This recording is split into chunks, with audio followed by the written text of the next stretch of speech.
What's up, everybody? Welcome to Tsunami Speaks with your host, Tsunami Jones. Don't forget to like, comment, subscribe, share if you can.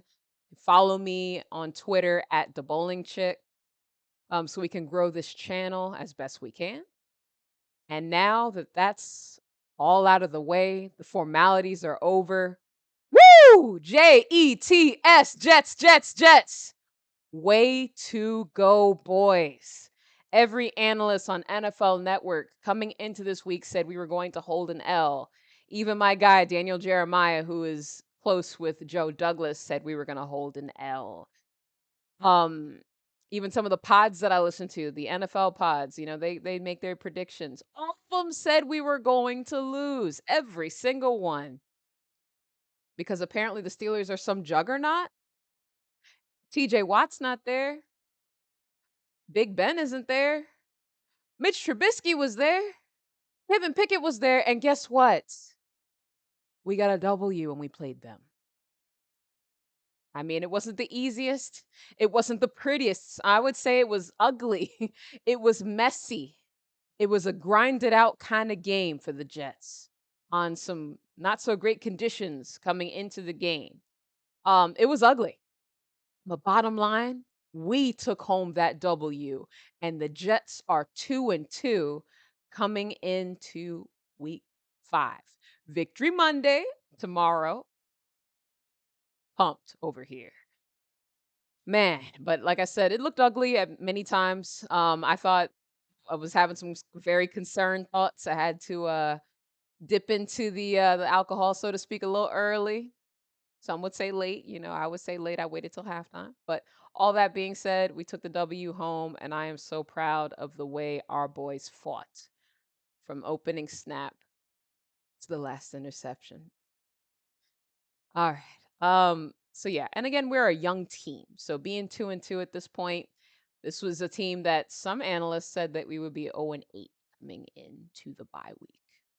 I'm not going to name any names, but I'm sure some Jets fans remember a certain Committee win that said that. All that said, all right, guys, moving on to the keys to the W. Okay. First key that I had was win the turnover battle. So we did win the turnover battle. The good news is we forced count them, 4 turnovers today. 4 interceptions at that. Our boys, our secondary. I'm so proud of the defensive effort that I saw. I'm still speechless, honestly, in that regard. When is the last time the Jets defense did that? The last time that sticks out to me was when we played. Uh, was it the Packers? I feel like when we had Rex Ryan. I feel like there was a game where there were a ton of interceptions forced on the other side. Think, think. Don't hold me to that. Either way, y'all, that was a thing of beauty. Just as a person who enjoys the defense, it was fun. Um, Now, conversely, on our side, we had 2 turnovers, 2 interceptions. I Not to be an apologist here, but I am going to still explain. Zach threw 2 interceptions. The second one I don't put on Zach. Now we all watch the NFL. This happens, but when it does, when a wide receiver, a tight end, whatever have you, tries to catch the ball and they bat the pass up, it's almost always an interception, and that's what happened with Conklin, my guy. Still love him, but that one hurt. So that was one that happened. The other one, I don't know what Zach was seeing when he threw to Jeff Smith of all players. We have such a good wide receiver core. I don't know why Jeff Smith was out there. But anyway, we threw to Jeff Smith, and there were 3 DBs around him. And so, of course, that got picked off. Nice play by Sutton, and a bad play by Zach. Um, it is what it is on that. But again, we won the turnover battle because we forced 4 of those big boys. Wonderful. Um, the other one I always discuss is like the time possession battle slash kind of running the ball. Believe it or not, we didn't win the time possession battle. We were 2 seconds shy of what the Steelers were. So it was almost a dead even heat. So 29 minutes and 59 seconds on our side. Steelers had it 30 minutes and 1 second on their side. As far as our rushing game goes, which goes obviously hand in hand with time possession game, we had 29 attempts rushing total. Not bad. I like seeing that. Brees had 17 carries for 66 yards. Michael Carter had 9 carries for, I believe, like 17 yards, something along those lines. Uh, so we weren't super effective on the ground, but you do have to, take into consideration of what we had offensive line wise. So we just didn't have the biggest holes. Carter had 15 yards. I just had to correct myself there. Um, and so that it makes sense that it happened. Zach had 2 scrambles in there. Truthfully, like I said, we were kind of struggling to run block. But anyone that's a Jets fan that pays attention knows just what our offensive line woes were coming into this game. We lost Fant coming into this game. Uh, so we had to make adjustments on the fly. We hired, maybe not hired, anyway, I'm going to say it anyway. We hired 2 offensive linemen on Monday, and 3 practices just certainly aren't enough to get them up to speed. Offensive line, requires good continuity, and it just wasn't happening. Not that soon. Anyway, all that said, so, patchwork quilt, so to speak, is what we were kind of using. So the run blocking wasn't there. But that said, to me, for me, it gives even more respect, or I give more respect, so to speak, to our running backs, especially Brees Hall and the way that he ran without really having those holes there. I think Brees would have had like 100 if he had enough big holes to go through. But it is what it is. Some running backs can still make nothing out of something. I mean, so I'm still pleased though. I like that was the balanced attack that we wanted. Even if we weren't necessarily killing them on the ground, it allowed for play action to happen. It allowed for Zach not to be running for his life the entire game. So not a bad split there. Um, so one of my other keys, as always, is going to be like continue to stop the run. Obviously, like I mentioned before, Najee Harris is one of their best players on offense. He had a solid game. He had 18 carries for 74 yards, which averages about 4.1 yards per carry. They had 119 yards total. They had a couple of reverses in there that kind of hurt us. And they were successful on that, and they gashed us a little bit in doing that. And then Kenny Pickett got loose a little bit. And so that kind of helped their yardage look more impressive than truly what it was. I still give our defensive line a B minus on the way that we stopped the run or attempted to stop the run. Another key, as always, was that we needed to get to the quarterback. We did. We did. 3 sacks, 6 quarterback hits. A lot of those sacks were in the first half. Um, And I wish I could see what PFF has, but I want to do the show today instead of waiting till Monday or Tuesday because the excitement is here and I want to do it while I'm still excited and have my voice. Um, we got a sack from Jermaine Johnson, who's continuing the flash week by week. I'm loving what I'm seeing from the kid, even if it is limited snaps. Carl Lawson had a sack. Way to go. And big Quinnen Williams, right? He didn't look too gassed on that play that he sacked him. And there was another one where he got to, um, I think it was Trubisky. He got to him late and got him on the ground. So I liked what I was seeing from our defensive line. I can't wait to see those advanced stats. I could really kind of validate what I was seeing there. But I liked what I saw from Quinnen for sure. In the second half, the defensive line didn't get to the quarterback as much. Kenny Pickett's a little bit more mobile in the pocket, which is weird to say because I thought Trubisky was. But Trubisky, they were getting to him. They were getting to him in a different way. Pickett still had more wiggle or more elusiveness, so to speak, than Trubisky. Trubisky might just be better for rollouts, kind of just a different type of running quarterback. All that said, it was just good to see that. I'm glad we got to the quarterback. And even though the defensive line didn't get to them as much as in the second half, our secondary stepped up. So happy either way there. One of the big keys was I wanted to stop seeing the crazy miscommunications at the goal line. We saw them on back-to-back weeks. The Bengals, the Browns. Yes, we still won the Browns game, but I still remember that Cooper touchdown that never should have happened, right? Today I saw far less miscommunications as a whole.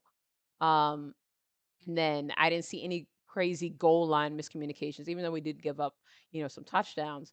it was a different type of situation. It wasn't a miscommunication. It wasn't like an easy pass play. They were running plays in which Kenny Pickett got in there a couple of times. So I'm very happy about that. And I think that was the confidence booster the defense needed to see. All phases of the defense needed to have a good game, and we finally had that. It wasn't just the secondary or just the defensive line. So beautiful on that end. So maybe they did have some meetings in which they really focused on the communication. Maybe they simplified the defense like they discussed. Not sure which is which. We probably aren't going to really know. And, as the season goes along, we'll see glimpses of what. But that was very encouraging and a relief to see because those miscommunications will kill you every time, right? Lastly, and I kind of touched on this, but I want to expand a little bit, was the offensive line. And I said they needed to hold up for Zach. So statistically speaking, Zach was sacked one time, and I believe that was in the first quarter, and that was it. But I got to give Zach major credit because I saw my guy on the run a ton in this game. He had some nice plays that he made with his feet. I think there was one where he got 9 yards on a scramble, and I liked the way he kind of wiggled out of that. And that was on like 1st and 20 because it was weirdness, my goodness. But just it was good to see him do that, and you could just tell that he has all the confidence in his knee and he's not worried about it. And it's not just lip service. You could just tell because if he was worried about his knee, you would have saw it in this game because they were after him. I will still give some credit to the offensive line because I mean, having to lose your left tackle a few days before, not just losing them, him going to IR, it's a bit of a, morale downer, it hurts to see that. And I'm sure he's more of a leader. I'm sure George Fan is a type of leader on the offensive line. So I'm glad that we were able to still be pretty sound. To pause here, and I have to give so much credit because I am impressed and I am so proud of Elijah Vera Tucker. Vera Tucker started out last year as our left guard. This year, because we got Lakin Tomlinson, we didn't want Lakin to move. We said, Lakin, you're younger. Yeah, we said, Elijah Vera Tucker, you're younger, go to right guard. So we had to move. And then after this game, they said, yo, man, we lost George Fant. We don't want Connor McDermott to start at left tackle. Salah got us with the okey doke on that because he said he had all the faith in the world. I guess he had all the faith in the world in Elijah Vera Tucker. Wow. Because we said, can you go to left tackle? And he said, anything for the team. And he played pretty well. I don't know what the advanced statistics are going to tell you. He may not grade out awesome, but for his first game playing left tackle in the NFL, it's a very different ball game than college, even though he did play there for USC, I believe, his rookie year. The guy is a team player. The guy is a warrior, and he's a great player. I'm excited for when he gets to go back to his role and doesn't have to do this on a weekly basis because I know this isn't easy. A lot of pressure on him. So much credit to him. I thought he did a solid job. Again, I never would have thought that I would be saying Zach would be only sacked one time going into this week. No way. So again, credit to Vera Tucker. Credit to Max Mitchell before he got hurt. Credit to McDermott, who came in after. I didn't think I'd be saying that. But Max Mitchell went out is when I really got sad because I was like, oh no, McDermott's coming in. Okay, it's going to be a rough game. But McDermott played all right. And that's all we really needed. So just great job all the way around. And the Steelers defense is not, they're not, they're not terrible at all. If anything, they're still pretty solid, even without TJ Watt and even without their starting corner out in this game. So I was very impressed um, by the Steelers on that aspect, but screw them. Let's go Jets. So the players that I kind of spotlighted that I was excited to watch and just wanted to see more from, or just I expected to have a big game from.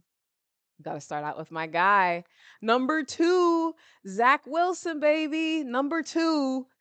If you just eyeball that box score, though, I know your first thoughts are going to be like, damn, that's an ugly stat line because it wasn't pretty. He finished 18 of 36 passing attempts for 252 yards. That's 50% completion percentage. He had 1 passing touchdown, 1 receiving touchdown. because Zach graded on him after that. And he threw 2 picks. Can't dismiss that. Like I said, the one I do kind of dismiss, the other one was a terrible interception. That's it.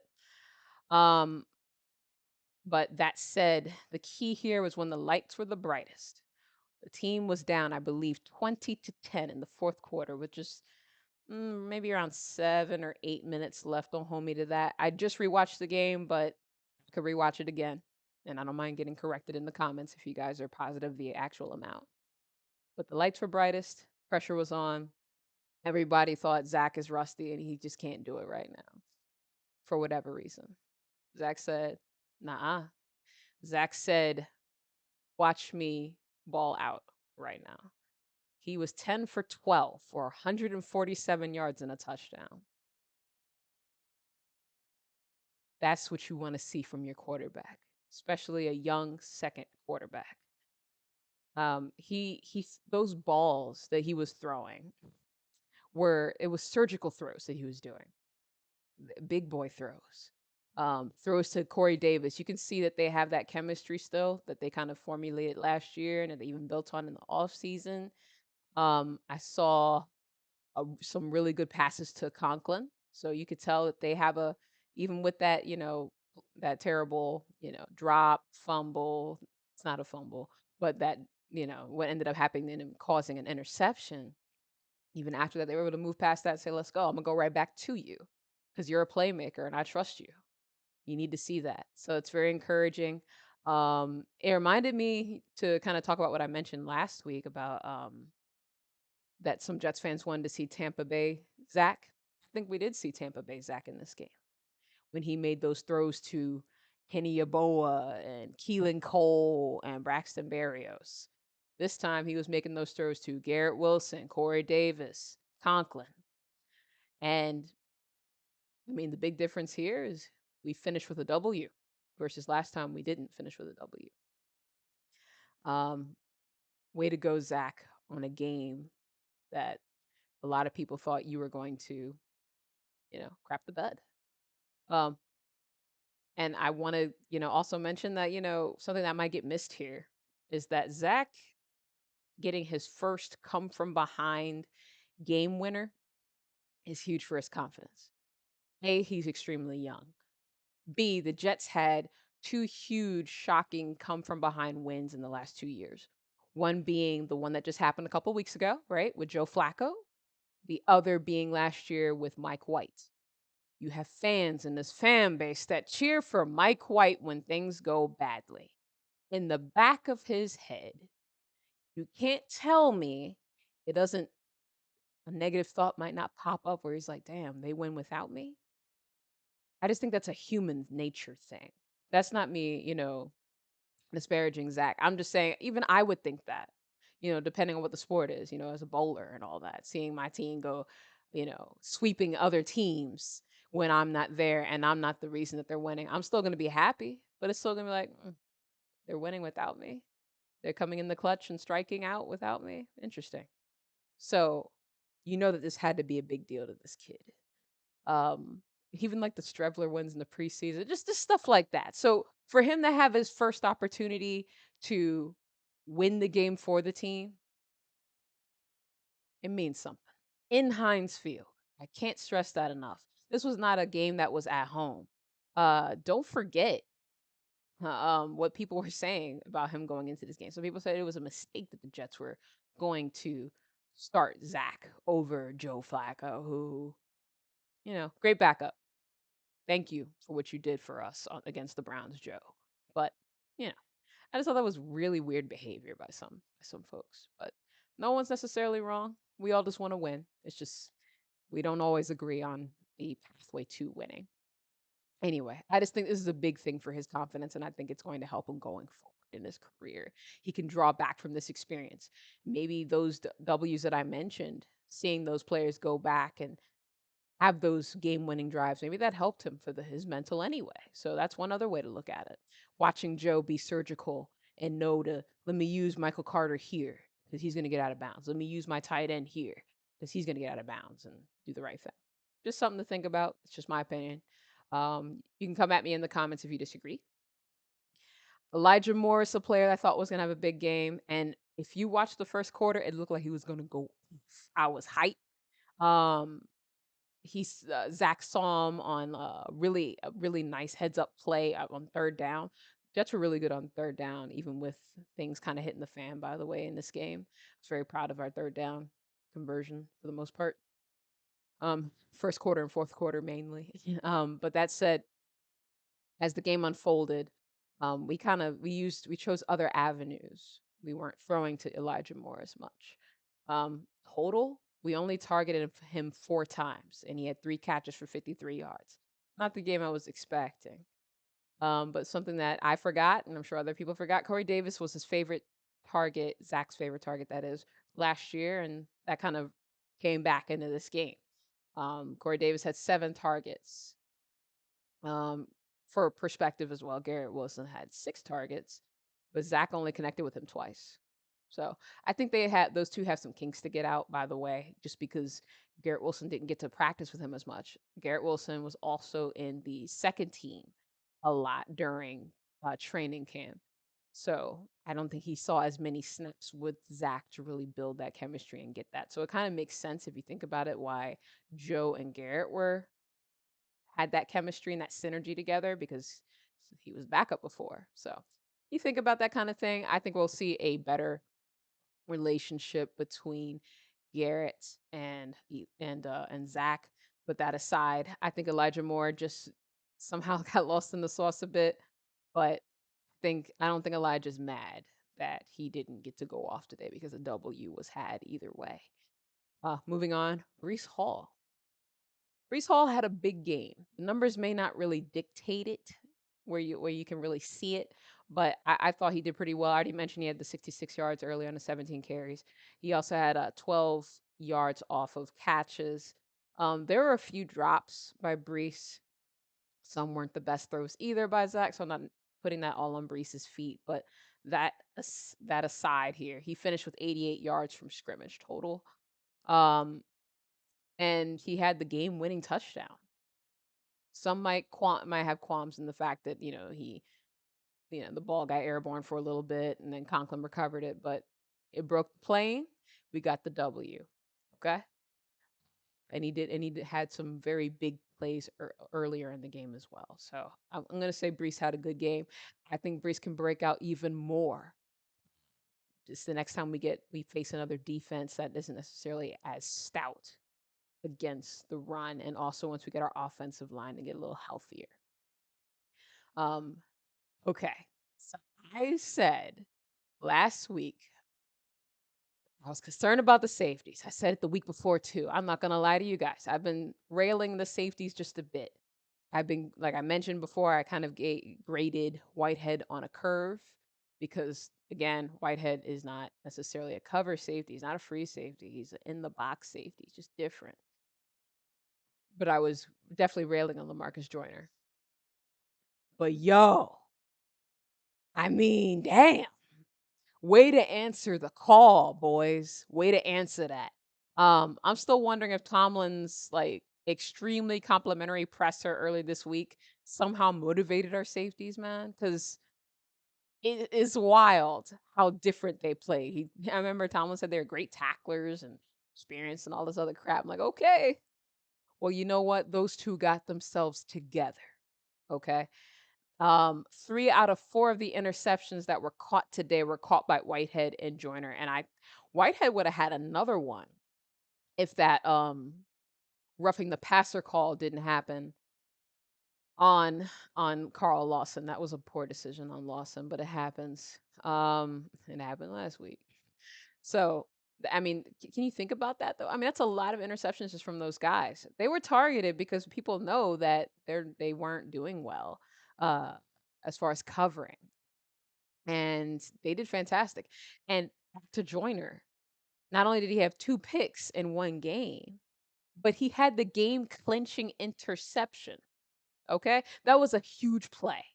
Are you kidding me? Like he had 4 passes defensed. Joyner?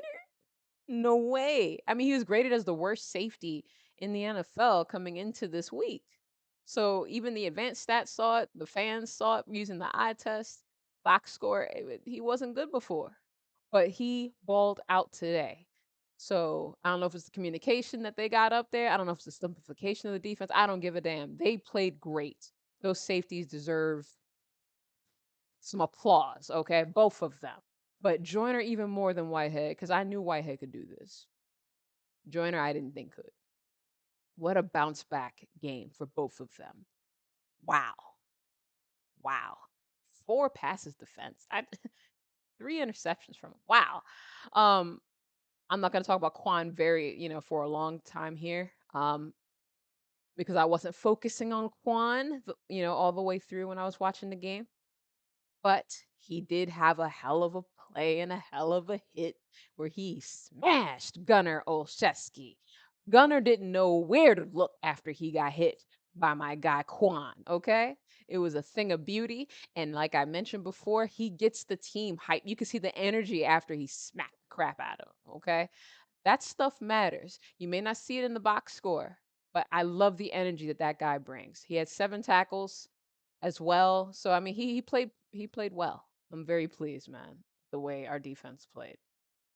That said, the players that I said we couldn't allow to wreak havoc, I'm gonna go a little quickly on this because I can go long, and we don't want to go long about talking about how the Steelers played, right? Um, Alex Highsmith is who I was really worried about out of all the players on that team. He only finished with a sack. Of course, the one sack that Zach did have it was on Highsmith. He got around Max Mitchell on the play and just smacked him and got around to him. Um, it happens. Not mad at Max at that. If anything else, I'm just mad Max ended up getting hurt later on in the game. Just kind of crazy. I do want to, give some credit to the offensive line being the patchwork offensive line that it was. Like I mentioned, Elijah Vera Tucker, Laken Tomlinson. I don't know if I want to give McGovern credit because I guess so. I don't pay attention like that to the center.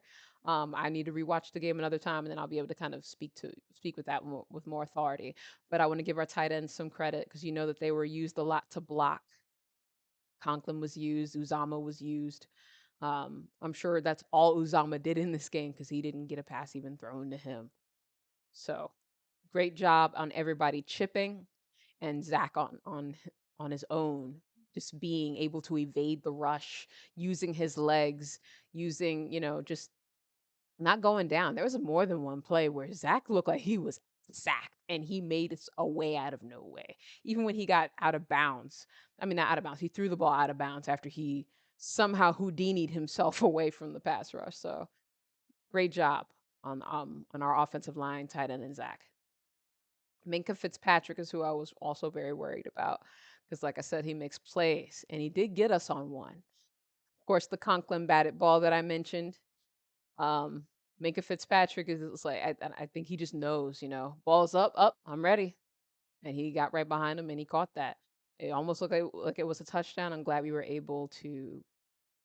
Well, I won't say prevent it. It just didn't happen on that play. I think Kenny Pickett got the touchdown after that and he ran himself in. But I think aside from that, he didn't kill us.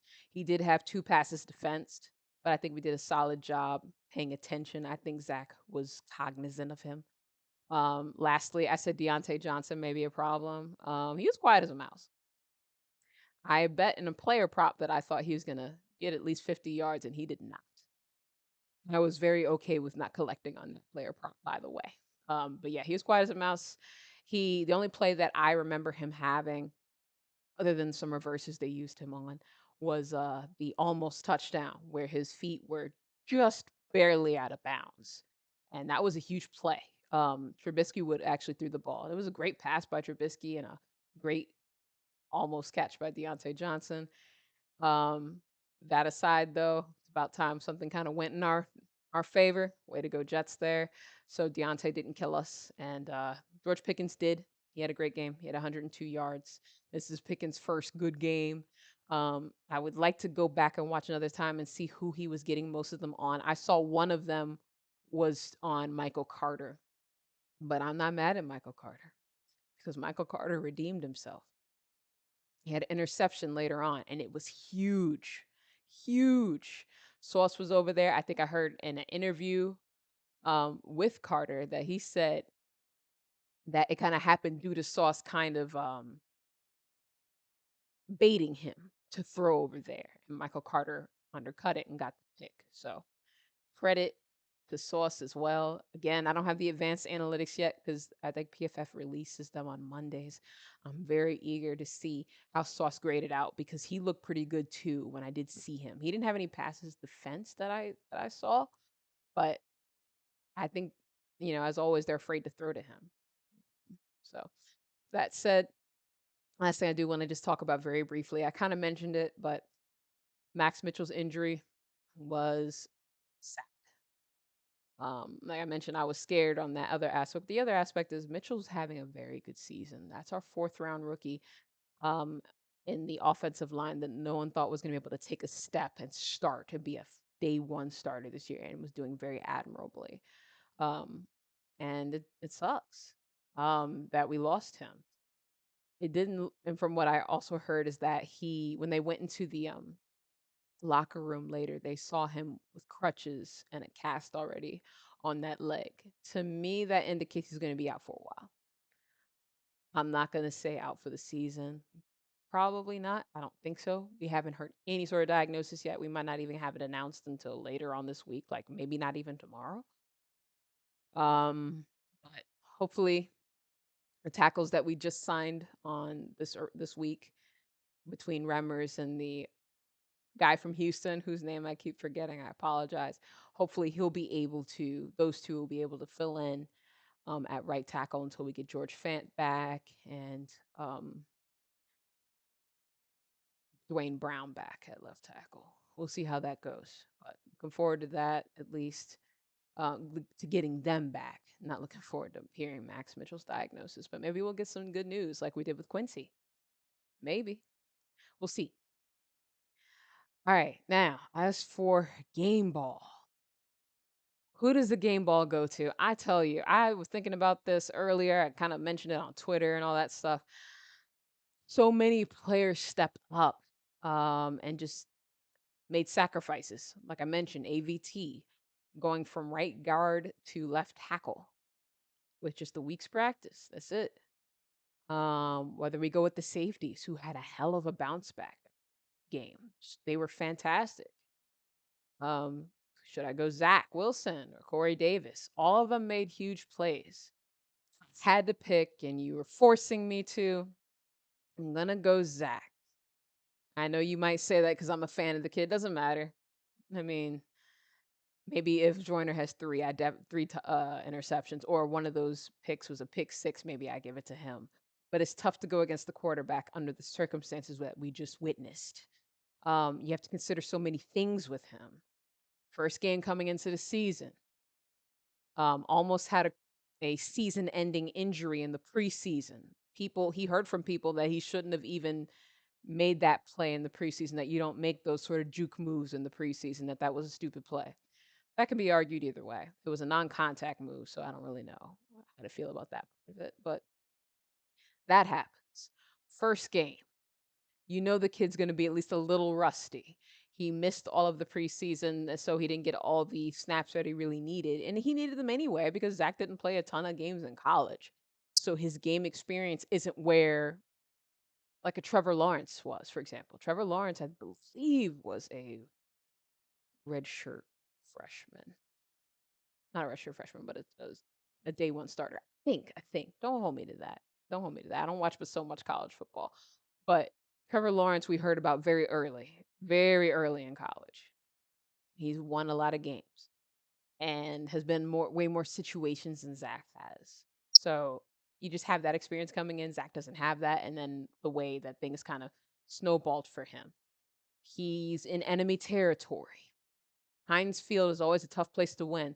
The head coach of the other team, the opposing team, is one of the best coaches in the NFL. The standard is the standard, he would say. He has one of the best records um, in the NFL.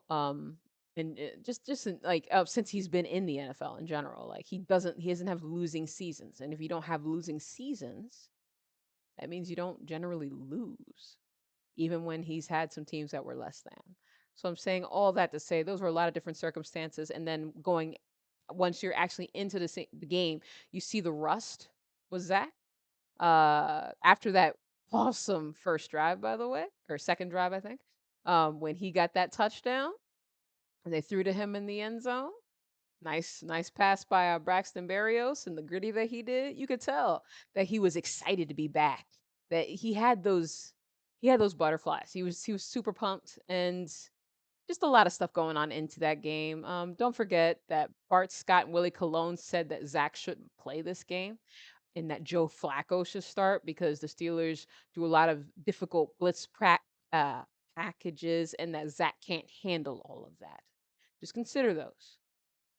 And then Zach goes in there, fourth quarter, he brings the game back and wins it. He makes those passes to Corey Davis and, kind of against all odds, so to speak. I think when you consider all those things, you go Zach Wilson, even though everybody else had fantastic games, or a lot of players had fantastic games. Um, he didn't throw in the towel. He didn't pout when he wasn't making plays earlier. I don't know. I just like the confidence and the mental game that I saw from the kid. And so that's why I give him my game ball. And then I don't know if you guys heard this, but Brees Hall, they interviewed him and they asked him, going into that last drive, what are you guys thinking? And he said that he thought they were going to score a touchdown. And he said, Zach said to the team before that drive, let's go score an effing touchdown. Zach galvanized those troops and led them to a W. Game ball goes to him. That's just me.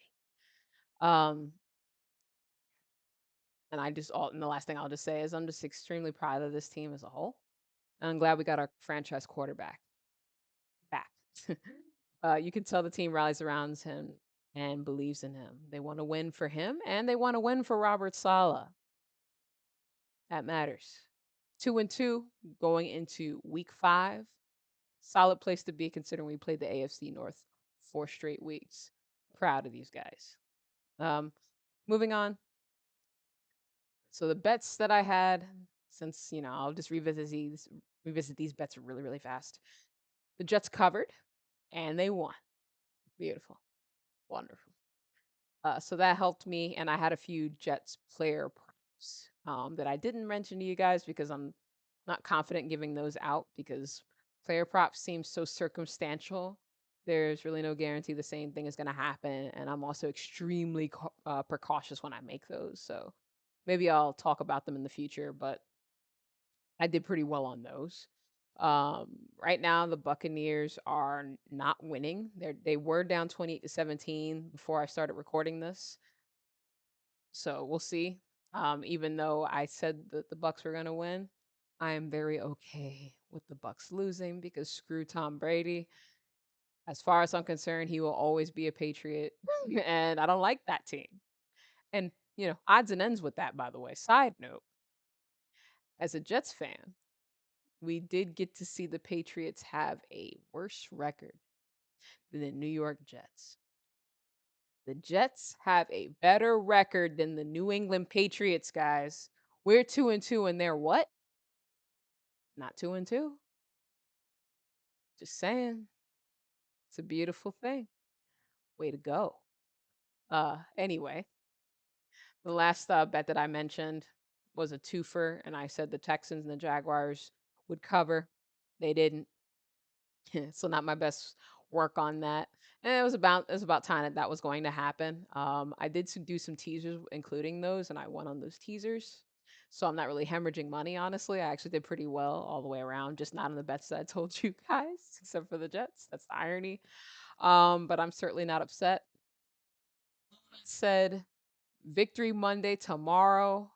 Guys, enjoy this today. Enjoy this tomorrow. We as the fans deserve this win. There was a lot of anxiety going into this game, and I think we have some positivity coming out of the game. We have some silver linings. We have some hope for the rest of the season. We get to see if our quarterback truly is the franchise's future and maybe the present. 2-2 is not a bad place to be at all. I'm certainly excited. And then for my fellow Knicks fans, preseason starts on Tuesday. It's going to be a fun week. Let's enjoy it. Let's enjoy it. All that said, thank you guys for watching. I appreciate you guys doing that every week. And even those of you that aren't Jets fans that still watch my videos, that really means a lot. I appreciate y'all for that. I know it's not fun to necessarily talk about a team that y'all don't like, but they make me happy sometimes. So, it's exciting. But don't forget to like, comment, subscribe, share, tell a friend, retweet when I mention that, that I'm posting these videos. I do have a little surprise in store. I guess I'll go ahead and mention it now that I do plan on trying to go live on Wednesday. I am off that day from work, and I think I'll do a bonus episode, if you will, about the Jets and what we've seen so far, kind of recapping everything and what the analytics say and all that fun stuff. So, looking forward to doing that for you guys. And I think I might actually do a Knicks video on Wednesday too. Don't hold me to that, but I think we should. I think we should. And I'll see if I can do 2 videos in the same day for you guys because y'all deserve it. And I think there's plenty that will be available to talk about from both teams. So, again, thanks for watching, guys. Have a great one. Let's go, Jets.